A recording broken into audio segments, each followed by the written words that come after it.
Well, welcome everyone. I'm so excited for everyone to share in the awesome stories and the pillowcases and the exhibit that we were so proud of in DC this year.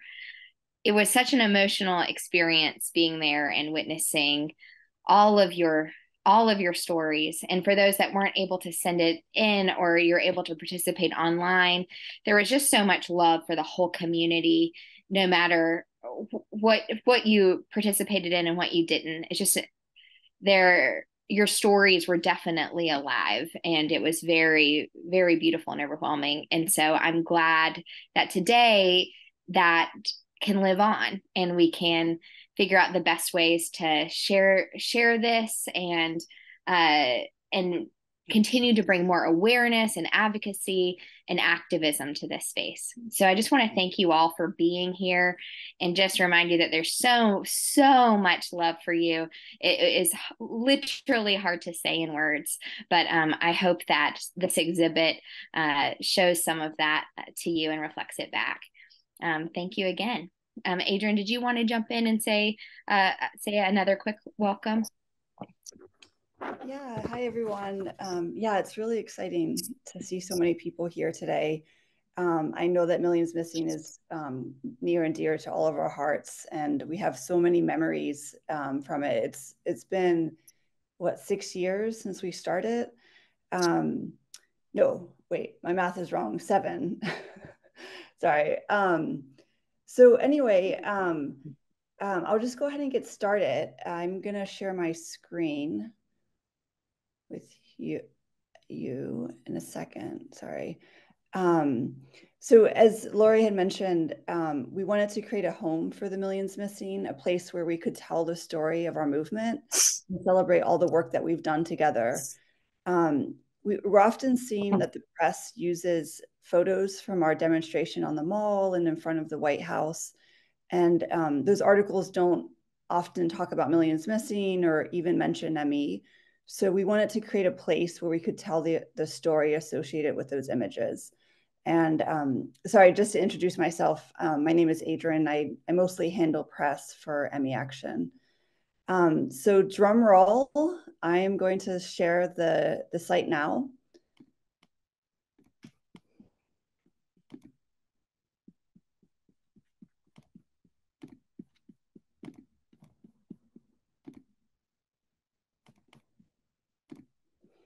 Okay, so can everyone see that? Is that good? Okay. So, okay, so this is the site. So we have, I'll just get started with our homepage. We wanted to give a little introduction about what Millions Missing is, talk about our history here, and then we go ahead and jump in with some photos from the different events. So we have a photo from the White House protest from last year, a demonstration in Scotland from 2019, in Tokyo in 2018. So the point of this page is just to really show our history of Millions Missing, to show the full scope of our movement. We have obviously the demonstration on the Mall from last May and the protests in New York. The one in Southampton, where they had displayed all the shoes. So again, this is the homepage, and we have a little bit about why we call ourselves the Millions Missing, what it means to be missing, but also, what has caused us to be missing, why we are missing, how we are missing research and educated clinicians, and so forth. So we talk about that here, and then just more photos of our history. I'll just pause real quick on this one. You can see that there's so many different, a lot of you probably remember images from these protests. This was, this one was from 2016, where we're in DC, our very first one. You can see there's so much creativity. This one here is from Germany when they unfurled a banner at a soccer game talking about ME. We have one in Georgia, a community event where people held up signs in front of their church, a demonstration in Manchester in the United Kingdom. This one was really creative. In Tulsa, they formed a heart and had a drone take a photo from overhead. So this is just a selection of our history, but we've had so many just amazingly creative demonstrations and moments where we showed up, either we were able to do in person, or so many of you showed up online. So we wanted to capture a little bit of that on our homepage. And then we talk about the impact of Millions Missing, everything that is accomplished from, the press telling our story 500 times. This is actually, I think, outdated since it just covers 8 protests, but we've done 10. But we had, I'm just going to name a few things here. In 2018, we had our meeting with Dr. Collins at the NIH. 2019, we had 100 cities across the world that held Millions Missing demonstrations. That was a huge impact. 2020, obviously, we went virtual. 2022 is when we had our press conference. Let's see.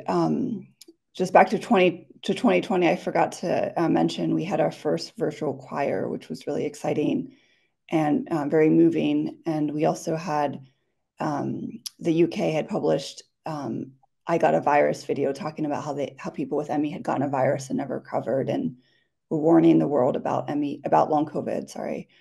And then obviously 2022 when we protested in front of the White House, and 2023 when we had our demonstration on the Mall. And then we end this page with some videos from different protests throughout the years. So I'm going to show you next we have a tab here for our DC protest. This one, we wanted to focus on one of our most iconic protests in the US, which was when we displayed. Okay, sorry about that. Okay, so here we're just, it's our page talking about our demonstration on the Mall.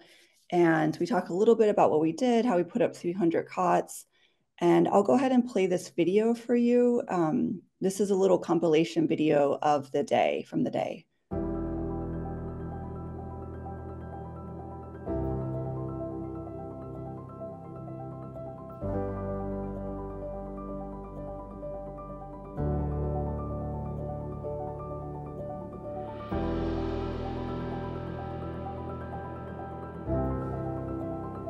When the pandemic began, disability advocates warned government officials that millions would develop myalgic encephalomyelitis, chronic fatigue syndrome, or ME/CFS, and other infection-associated chronic illnesses due to COVID.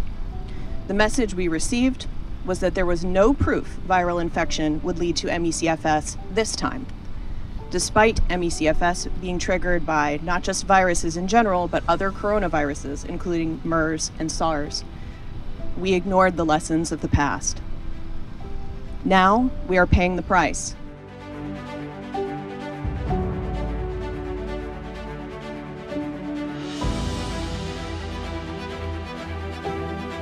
I am now part of the growing group of people who struggle daily with a chronic illness.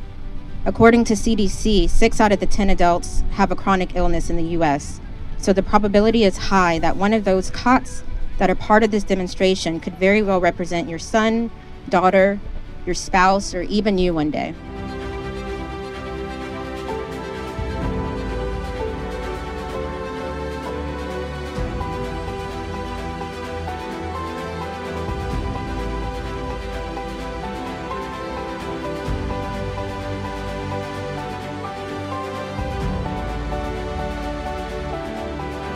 The CDC just issued information on how national reporting will change with the end of the public health emergency. And to track the severity of COVID-19, they'll be counting death certificates. Do not wait until we are dead.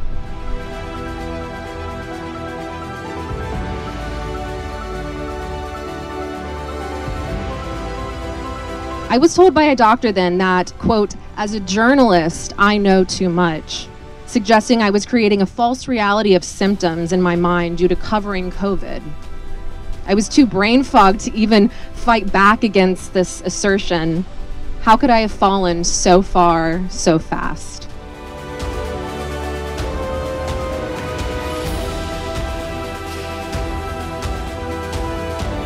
Recover could have provided a robust launch pad to quickly deliver urgently needed treatments in parallel with unraveling disease pathologies. But instead, it squandered 2 years and almost $1 billion on observational research, leaving little money for treatment trials. Long COVID and post-infectious illnesses need an initiative that is laser-focused on delivering treatments, one that is fully funded, urgently progressed, and with patients at the helm.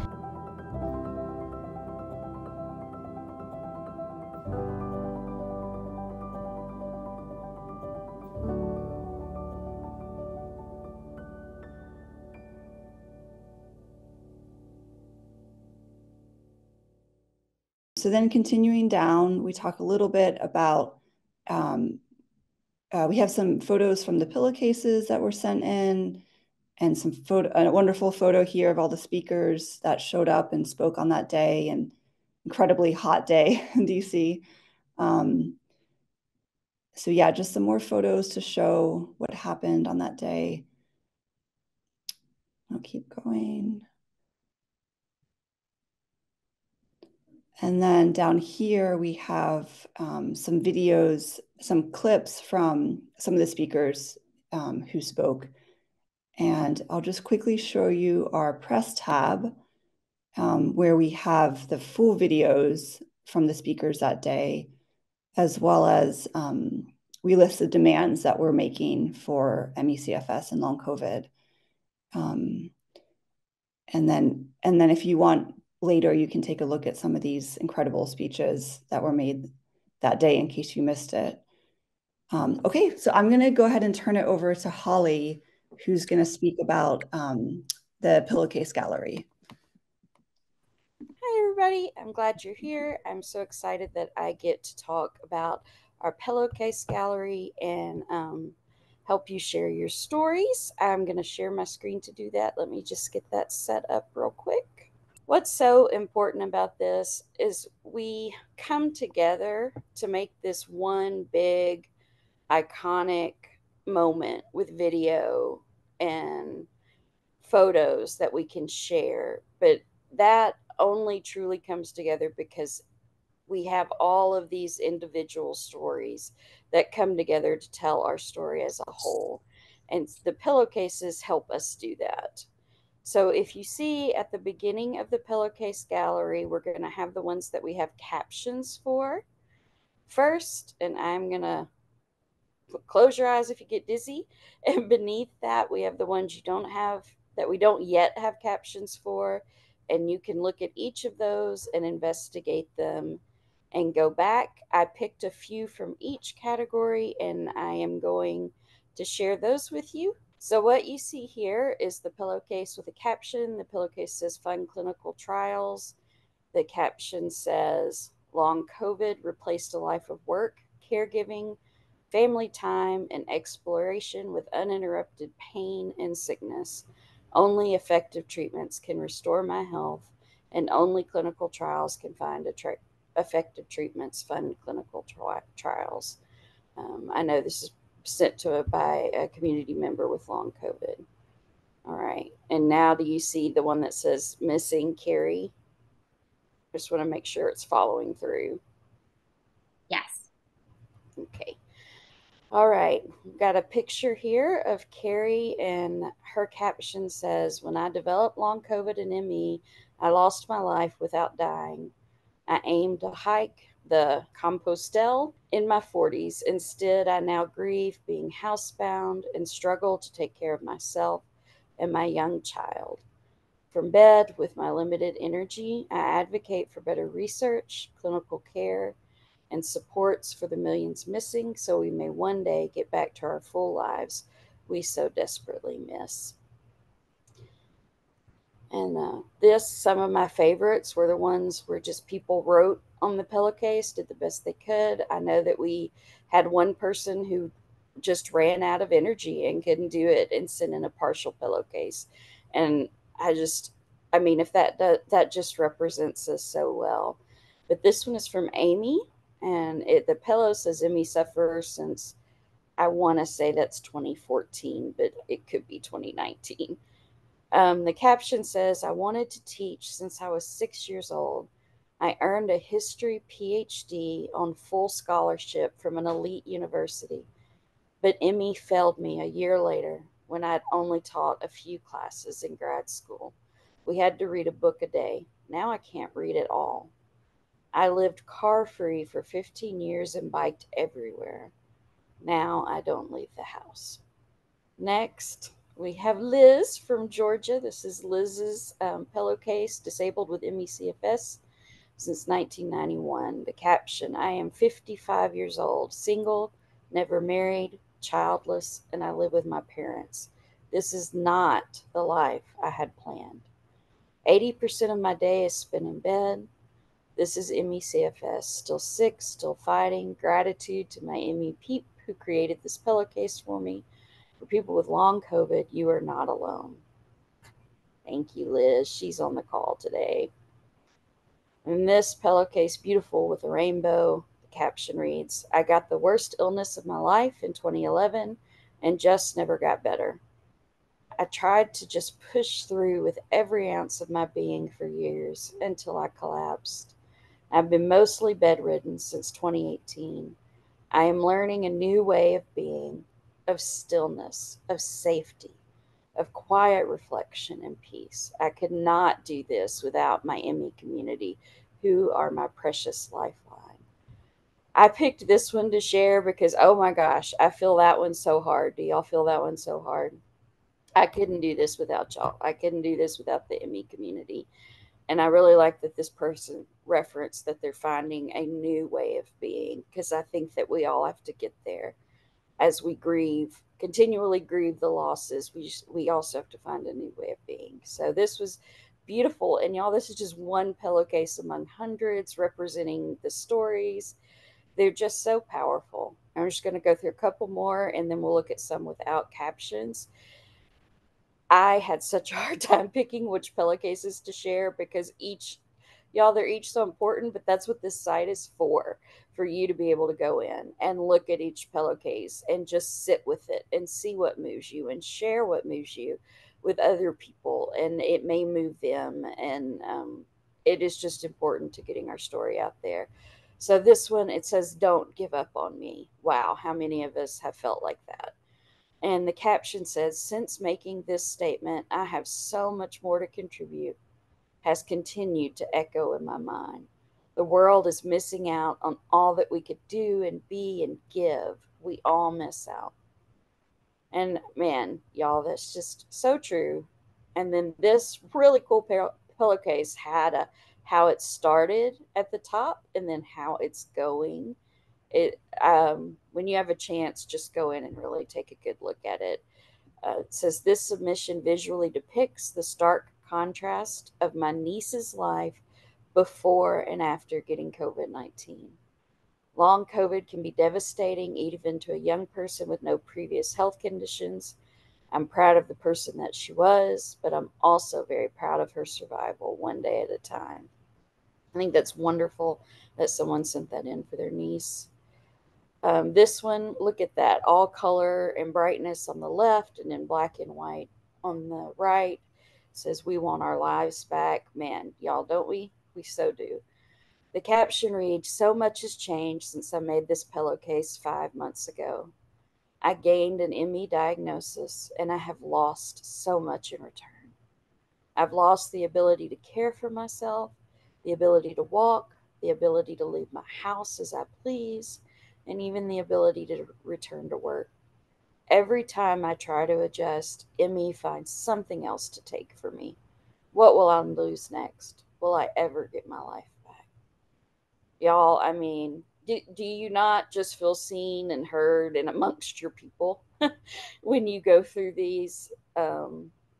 And I promise I'm not actually sharing every one, but like I said, I had a hard time narrowing it down. This says Still Sick, Still Fighting. This is from Emily Fraser. She did, like, y'all, isn't that amazing?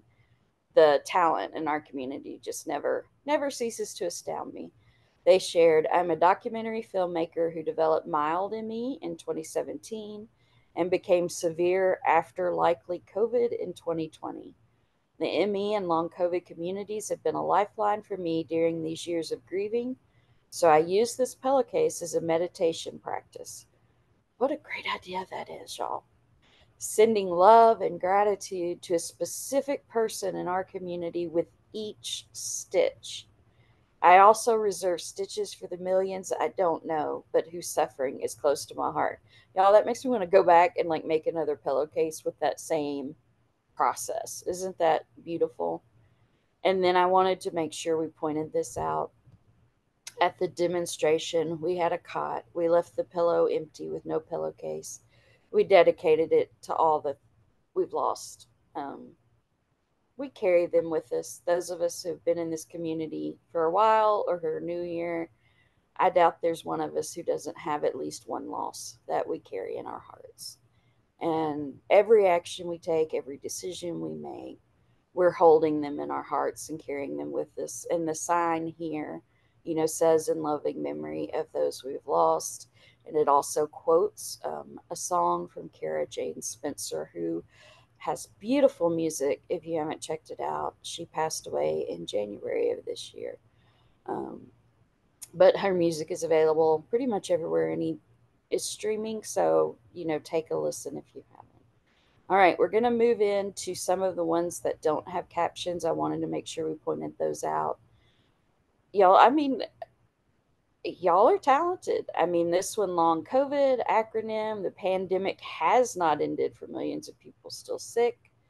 Got this one from Leah of New Hampshire, missing since 2016. And then they list a lot of the things they're missing from: hiking, running, travel, skiing, independent living.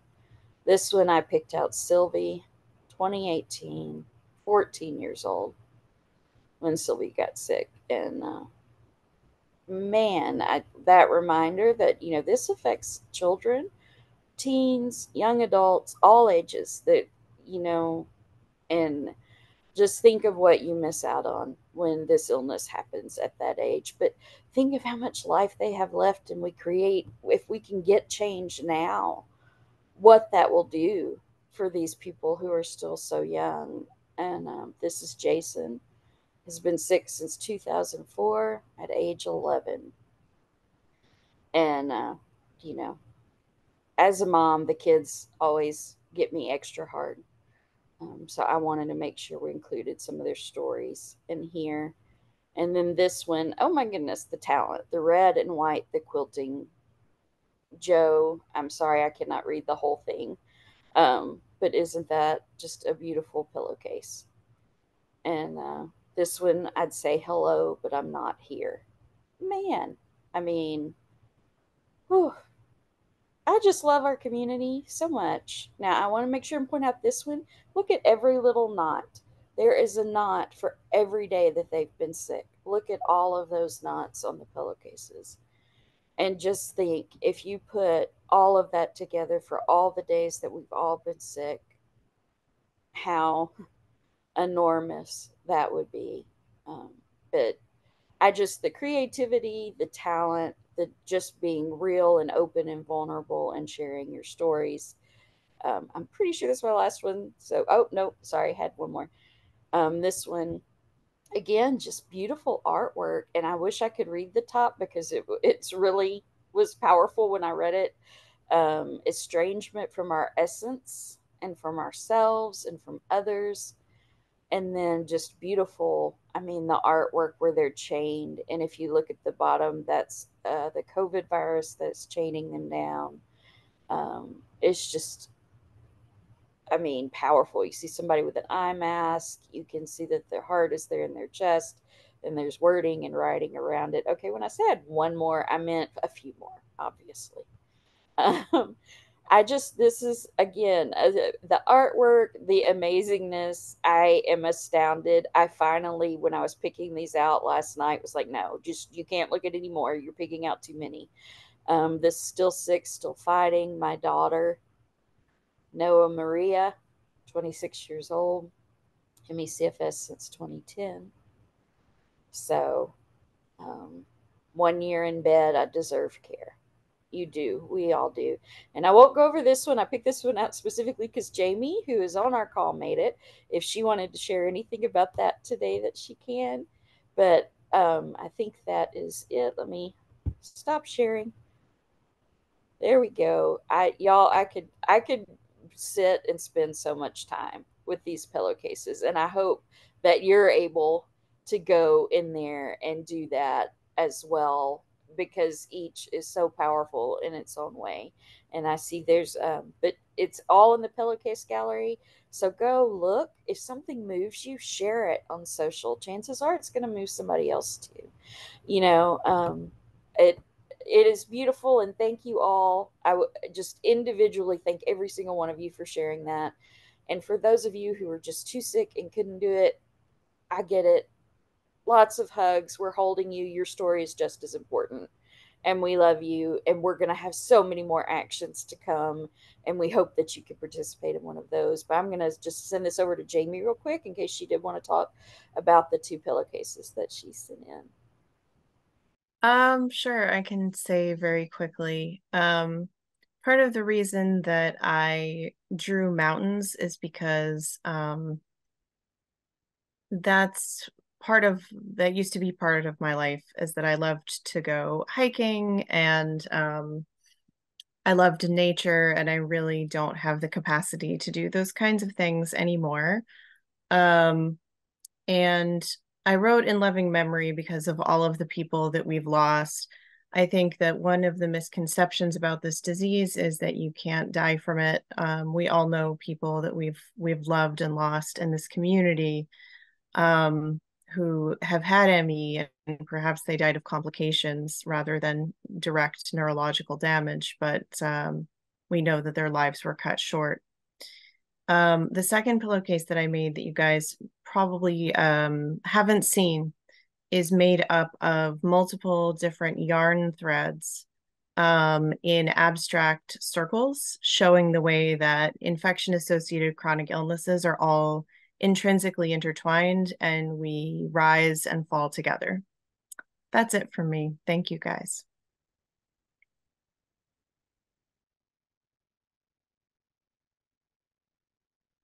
Thanks, Jamie, so much for sharing about your pillowcases. And Holly, thank you so much for selecting the ones that you shared with us on this call. They're absolutely, like you said, breathtaking and really kind of touch you and give you all the feels. And so I wanted really quickly to invite Ben, who most people know. He wrote an amazing email after the May art exhibit in DC, and I just wanted to have him talk a little bit about what it was like being there in person and seeing all these pillowcases in person. So Ben, hopefully you can jump on in. Thanks, Erin, and thank you, Holly, for taking us through those pillowcases. I felt like I was back there again, and remembering all the things I felt there. And I think those pillowcases to me are such a reminder of what this bed activism that we do is all about. And one of the powerful things that struck me as really there is that, what does it mean to call yourself one of the missing? And yes, it means we are talking, it's a statement about the loss, about the neglect, what we are fighting, but it is a statement of absence. But it's more than that. It is to be one of the missing is to be remembered and to remember. And I know that for myself, that day, a lot of what I did was to remember those missing. And I hope that, and I felt that with all those who shared through their pillowcases, and those who weren't able, that they were still there, still sick and still fighting. So this is a meditation I kind of wrote after it. being at Millions Missing. It took me honestly 6 weeks to write. I was very cognitively challenged. It was difficult, but this is something that was on my heart that I wanted to say. So can you all hear me okay? Is the audio good? All right, I'll start. So this is bed activism at the Washington Monument and a politics of care. I've been involved in planning in many Millions Missing actions during my time with ME Action. But for me, protesting at the Washington Monument this past May 12th was a different, even a surreal experience. The installation of cots was so large that I could see people coming across the mall to see what it was. I would tell them that the bed symbolized the millions missing due to ME and long COVID. But my favorite part was explaining the personally decorated pillowcases with custom messages that sick and disabled people across the country had sent in. I would see a mix of confusion, surprise, and curiosity flash across their faces as it dawned on them that these people were missing but not gone, though some have lost their lives, and were sending messages to them through the pillowcases. I felt I was beholding a kind of portal magic or space travel as we beamed the stories of those missing and marginalized by government neglect onto a monument memorializing the supposed greatness of our nation. It was incredibly moving to see the bed activism of ordinary people represented in the center of power.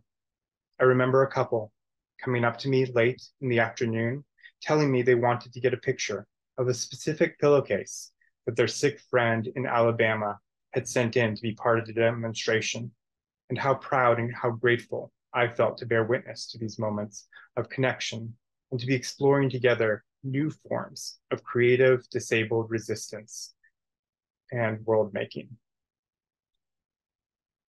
But if I'm honest, that day was also complicated for me, as my role as an activist and US Director of Advocacy crashed into the hard reality of my disabled body and mind. In the weeks leading up to the event, I had miscalculated my cognitive limits and I overexerted myself, resulting in an onset of post-exertional malaise and neurological symptoms that I hadn't experienced before. Though my worsening symptoms were invisible to most, it got so bad that I couldn't read any of the prepared remarks by 8 amazing speakers who had come to DC to speak at the protest. Instead, I spent the day shuffling between mostly minor tasks on the periphery of the event that weren't as cognitively demanding. I felt like more like an observer than an activist, but I tried to make peace with my body-mind limits instead of fighting them, and it allowed me to pay more close attention to the small webs of care that the millions missing volunteers and activists around me were weaving. It turned out to be a brutally hot day in DC to be out on the National Mall. At first, I was alarmed for the health of any people with ME or long COVID who might be unprepared to be out in this weather. I kept nervously speeding from one cluster of people to the next in my power wheelchair, checking on their status. I knew our community was wise and resourceful from years of navigating complex chronic illness with too few supports. But I was still surprised to see so many people who society often views as incapable or unproductive spontaneously mobilize to help each other. My inquiries and offers of help were countered by activists who unzipped hidden pouches and transformed their wheelchairs into mobile care delivery units for others. At one point, during the speaker's remarks, I looked up to see a volunteer with ME alone on their walker chair at the edge of the constellation at the top of the hill. I grew immediately concerned that they had been stranded in the heat, and so I drove my power chair up to check on them, only to find that they were confident and prepared as a military general, strategically positioning themselves on the field of battle and ready to deploy for ME advocacy opportunities with any oncoming tourists. When I asked how they were doing, they opened up a bottomless Mary Poppins bag to offer me electrolytes. The disabled writer, Johanna Hedva, says in their Sick Woman Theory essay that the most anti-capitalist protest is to care for one another and to care for yourself, to take seriously each other's vulnerability and fragility and precarity, to protect each other, to enact and practice community, a politics of care. that day on the Washington Monument. I felt the truth of those words in a deeper way as I witnessed and participated in giving and receiving care to each other, even as we protested the injustice of the government's policy of neglect. At the end of the event, I looked over to see Jamie Seltzer, my longtime colleague, co-conspirator, and Emmy Action Director of Scientific and Medical Outreach, having difficulty standing or walking.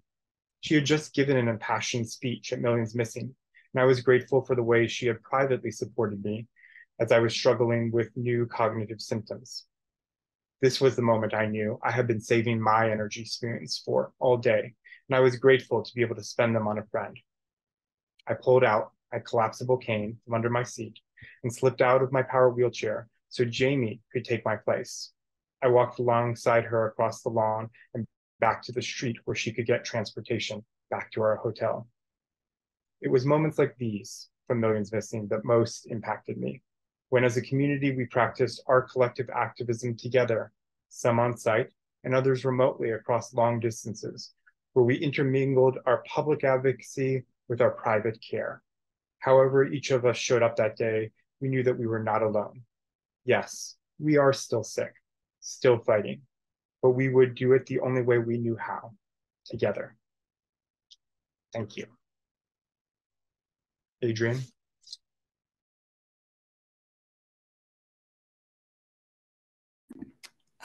Erin, I think it's back to Erin. That was so beautiful, Ben. Thank you for sharing. Yes, thank you so much, Ben. We really, really appreciate it. And I know that there were quite a few other staff that were there, and they all have had amazing testimonials about what it was like to be in DC and experience it in person.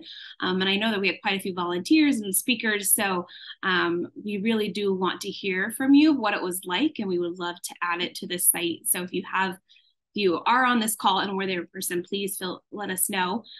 Couple of things. So this website is currently not live. It will go live tomorrow.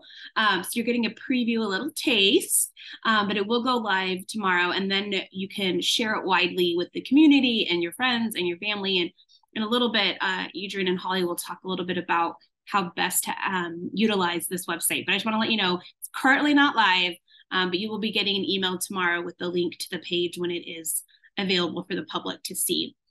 So we just want to make sure things are said. So right now, I know we are we're moving a little over time than we were planning, but we want to give a chance if anyone is on this call and you did submit a pillowcase, and you want to talk a little bit about it. You don't have to have a photo, and we probably won't have the ability to find it on the gallery.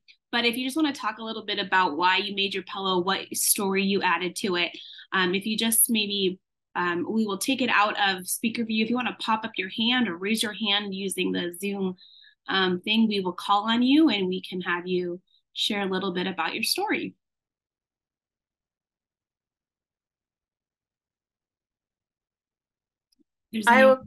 I would throw out it doesn't have to be specifically about your pillowcase. If you have something to say about how other people's work made you feel or what Millions Missing means to you, I'm sure we would love to hear that as well. Is there anyone that wants to speak? You can say it in the chat and we'll call on you and unmute you.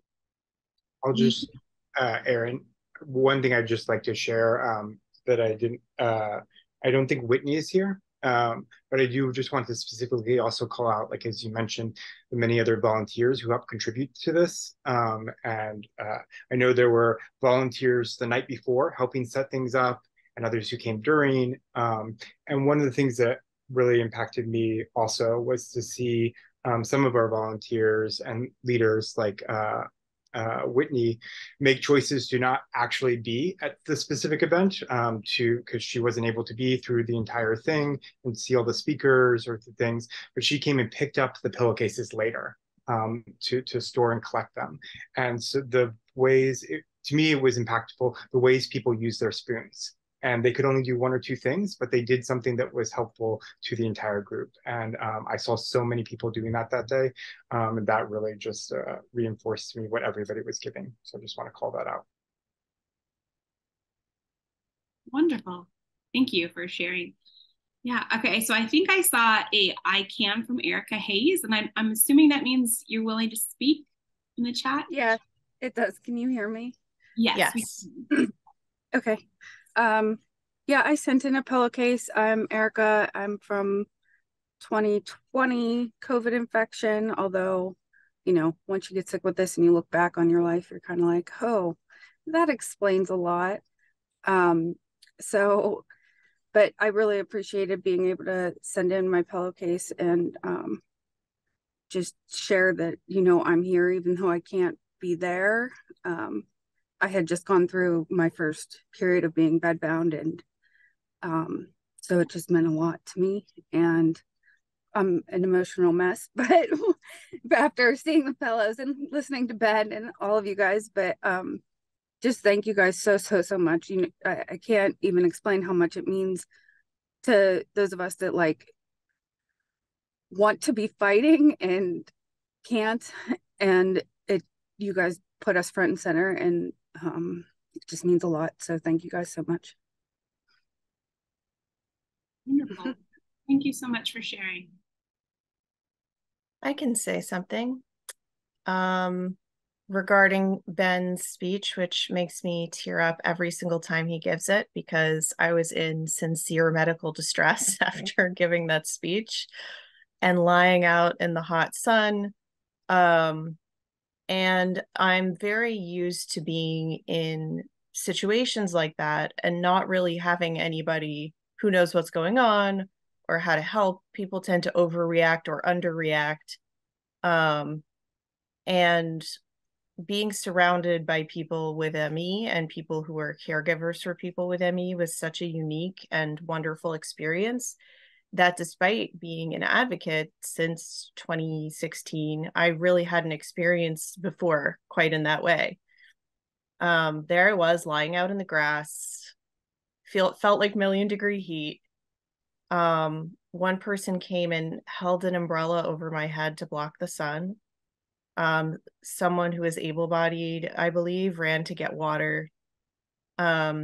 People asked me if I needed electrolytes. People asked me if there was anything that they could do, but for the most part, they already sort of knew what to do.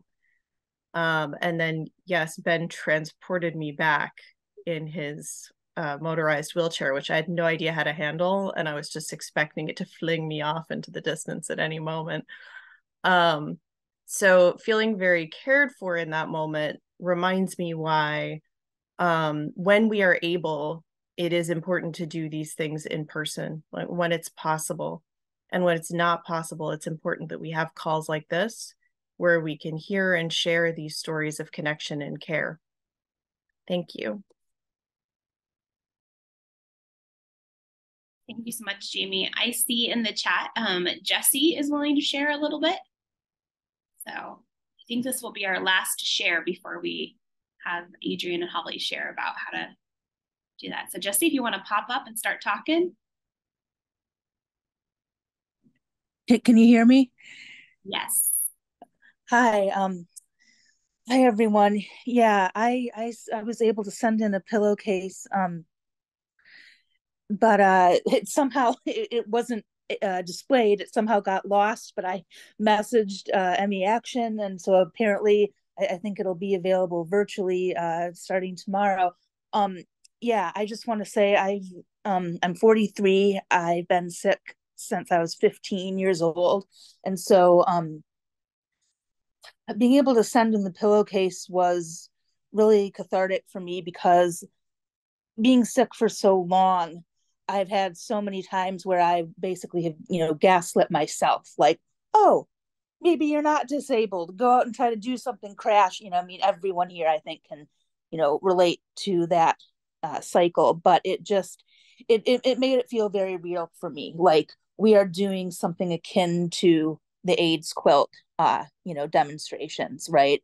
And it's wonderful. And I'm happy that I was able to participate, and hope that it will actually make some concrete, have a concrete effect also, in terms of funding services for people, all those things that we all so desperately need. So thank you, everyone. Thank you, Jessie, so much. All right, Nico, I see your hand raised, so I think if we can, we'll get you in, and then we will have Adrian and Holly talk. Yes, hello everyone. I'm Nicolas, I'm from France. So sorry for my English. I'm so glad for all that you done in the year before in Washington. It was so amazing to see all these people for our cause. It was very beautiful, and from France we appreciate, we love what you did. And in France this year and the next year there will be the Olympic Games, and I dream about something like you did in Washington in front of the Eiffel Tower, to a biggest communication to help our cause. I don't know if it will be possible, but I'm very glad for your talk tonight, and I'm glad for the website that we rise tomorrow, and it will be a good tool for us for communication, for better communication, to share our stories. So thank you very much for all your work. Thank you.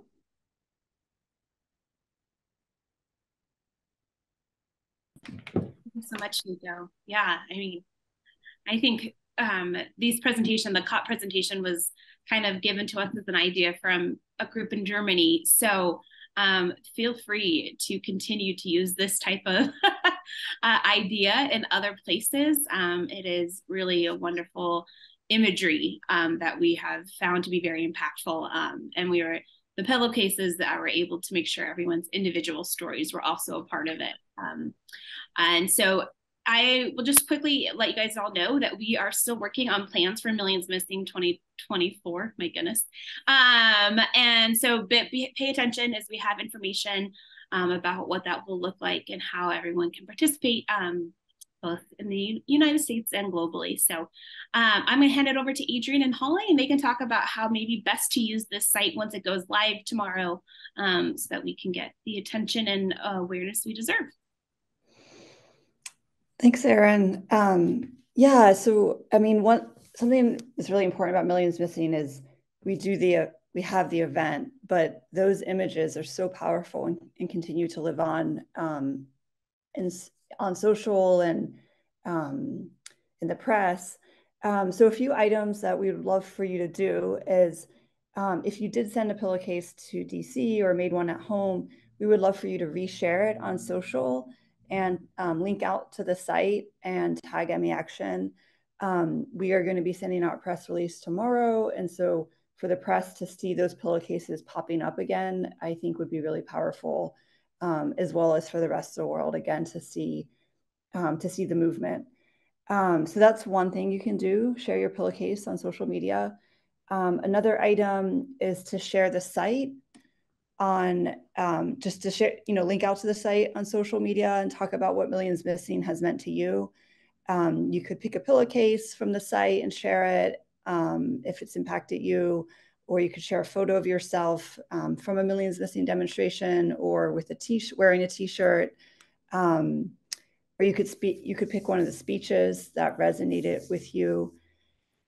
And then the final item is, like I had said at the beginning, the press is constantly using our photos for Millions Missing from DC, from the mall, from the White House protest. And so if you do see those articles on social media, just commenting underneath that photo to let the journalists know, what is the story behind these images? What is the story behind Millions Missing? What is MECFS? How does it fit into the long COVID story? We obviously at ME Action, we're emailing those journalists to let them know when they do use those images. But the more people, sharing that message, and now we have a place where people can actually point back to that really tells the full story of Millions Missing in a nutshell. So those are our 3 actions. Holly, did you have anything else you wanted to add to that? No, I will just say that, like, if you're like me and need to see it written down, that will be in tomorrow's email and on our social media post. And when you are sharing on social media, one of the biggest things you can do is be personal. So, like, if you're sharing your story, share your photo, share a photo of your pillowcase, make it personal to you. That's what people are wanting to see. It just depends on what social media you happen to use, but just share the site so people can see it. It's a way to make sure these images live on and that the story gets attached to those images. But as you saw, the pillowcases are amazing and it's so moving, and that's going to be such a lovely way to be able to share and make sure we know it was a sacrifice. Everyone who sent a pillow, whatever you did to participate, it's a way to honor that sacrifice and get those stories out there. If you still want to send your caption, just email us at info@meaction.net. Just keep it short because, as you saw, we only have a little room.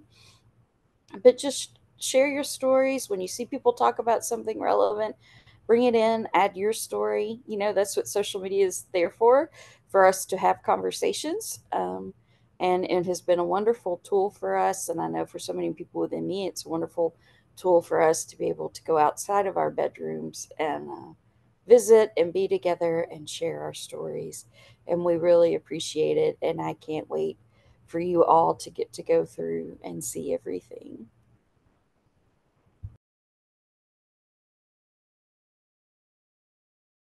Great. Well, thank you so much, Holly and Adrian. So be on the lookout again tomorrow for an email with this site's link, and then sharing it on social media. And as Holly mentioned, the actions that you can take will be listed in that email as well.